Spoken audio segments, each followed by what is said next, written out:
তৃণমূলের সম্পত্তি 500 কোটি, কখনো 400 কোটি, এইসব গল্প নানা রকম যা যা হচ্ছে আমরা এর মধ্যে আমরা জানিও না, আমি বলার জায়গা নেই। তবে বিজেপি যে তোলাবাজি শুরু করেছে তাতে 6 মাস থেকে 1 বছরের মধ্যে টুলু মিনি টুলু হয়ে যাবে। দিকে দিকে টুলুর বাবা জ্যাঠারা জেগে উঠছে, ঠিক আছে? ফলে বিজেপি টুলুকে মিনি টুলু করে দেবে 6 মাস থেকে 1 বছরের মধ্যে। দিকে দিকে জেগে উঠছে টুলুর বাবা, টুলুর জ্যাঠা, টুলুর মেসমশাই, সব বড় বড় টুলু জেগে উঠছে। বিজেপি যা তোলাবাজি বিজেপির নেতারা শুরু করেছেন 6 মাস থেকে 1 বছর, টুলুকে নিয়ে আপনাদের মাথা ঘামাতে হবে না। টুলু তখন মিনি টুলু, দেখবেন বিজেপির কোলে বসে আছে সব টুলুর বড় বড় লোকেরা।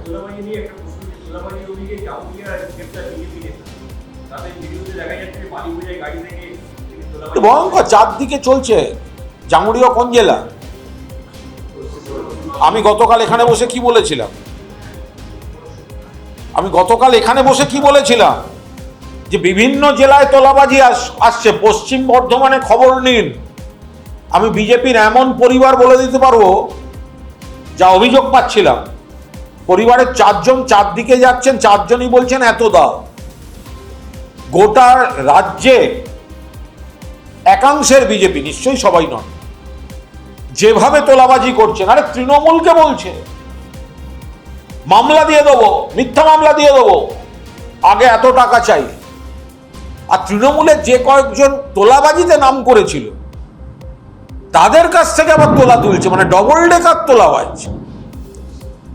মানে তৃণমূলের যারা তোলাবাজিতে নাম করেছিল তাদের বলছে এবার 17খানা মামলা একসঙ্গে দিয়ে দেবো, যা তোলা তুলেছে তার থেকে আমাদের এত দাও। ভয়ঙ্কর ব্যাপার।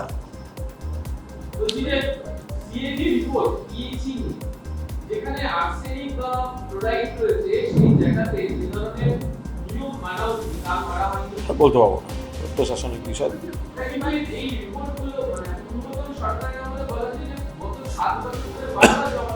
জানি প্রশাসনিক যারা দায়িত্বে ছিলেন, কনসার্ন মন্ত্রী বা যারা ছিলেন তারা বলতে পারবেন।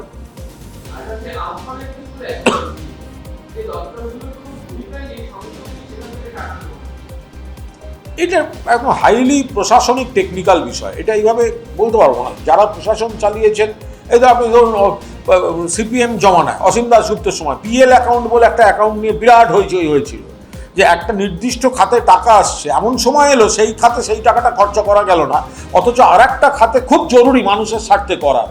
ফলে এই যে মেকানিজম বা এই যে প্রায়োরিটি, এগুলো কিছু যারা অ্যাডমিনিস্ট্রেশনের চেয়ারে আছেন তারা অনুভব করবেন বা তারা ব্যাখ্যা দিতে পারবেন, যে ব্যাখ্যাটা দিতে দিতে অসীম দাশগুপ্ত ক্লান্ত হয়ে গেছিল। ফলে এটার সঙ্গে রাজনীতি মন্তব্য করবো না। এটা কি দিন না রাত, এত মেঘ?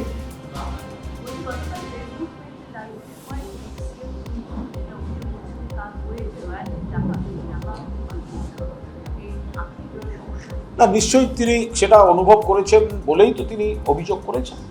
হয়তো যে বা যারা দিতেন, আমি বলতে পারবো না, হয়তো যে বা যারা দিতেন এখন পরিবর্তিত পরিস্থিতিতে তাদের উপর কোনো চাপ আছে কিনা বা তারা কোনো আশঙ্কায় আছেন কিনা এটা জানা সম্ভব নয়। ফলে এটা যিনি বলেছেন তিনি ভুক্তভোগী বলেই বলেছেন।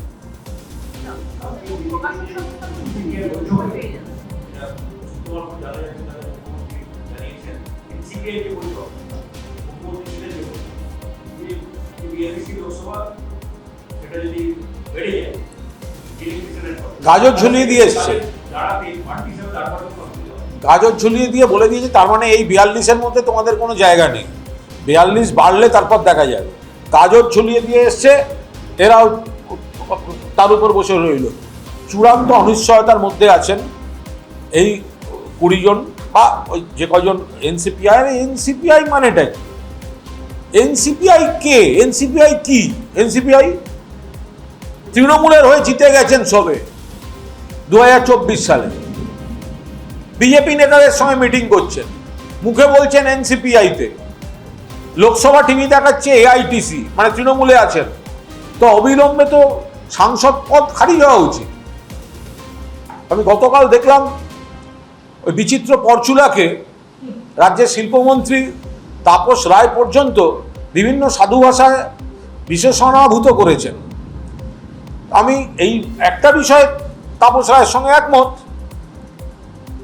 যে তাপস রায় অন্য দলে আছেন, অন্য দল করেন, আমরা তো এক দলের নই। দল যার যার, এ ব্যাপারে কোনো সন্দেহ নেই। দল যার যার, বিচিত্র পরচুলার ধান্দাবাজির রাজনীতি নিন্দে করার উৎসব সবার। দল যার যার, বিচিত্র পরচুলার ধান্দাবাজির রাজনীতির নিন্দে করার উৎসব সবার।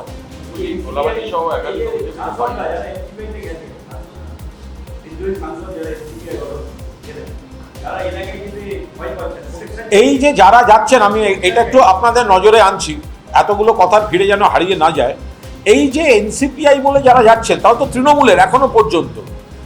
তারা যে পদ্ধতিতে গেছেন তাদের খারিজ হয়ে যাওয়া উচিত সাংসদ পদ। মানুষ বেঈমান বলছে, বেঈমান গদ্দার বলছে, ঢুকতে পারছে না এলাকায়।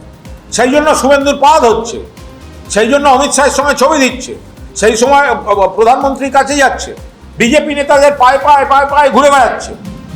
গদ্দার, বেঈমান, তৃণমূলের সিম্বলে জিতে বিধানসভা, এরাই মমতাদির পাশে ঘুরঘুর করতো যদি মমতা ব্যানার্জি চিফ মিনিস্টার হতেন। এরা তাদের এলাকার কিছু মানুষকে ভুল বোঝাচ্ছেন, তারা কাউকে বোঝাচ্ছেন। আসলে এই যে অত্যাচার হচ্ছে, এগুলো নিয়ে আমরা চিফ মিনিস্টারের সঙ্গে আলোচনা করব বলে যাচ্ছি। বাজে কথা। যদি কর্মীদের উপর হামলার প্রতিবাদ নিয়ে এনাদের কোনো রকম উদ্বেগ থাকতো, তাহলে কর্মীদের পাশে থাকতেন, এলাকায় যেতেন, পার্লামেন্টে ইস্যুটা তুলতেন। পার্লামেন্টে তোলেননি কেন? কেন পার্লামেন্টে তুলছেন না যে বাংলায় তৃণমূল কর্মীরা আক্রান্ত, পুলিশ রাত চলছে, পুলিশ মিথ্যা কেস দিচ্ছে? কেন বলছেন না?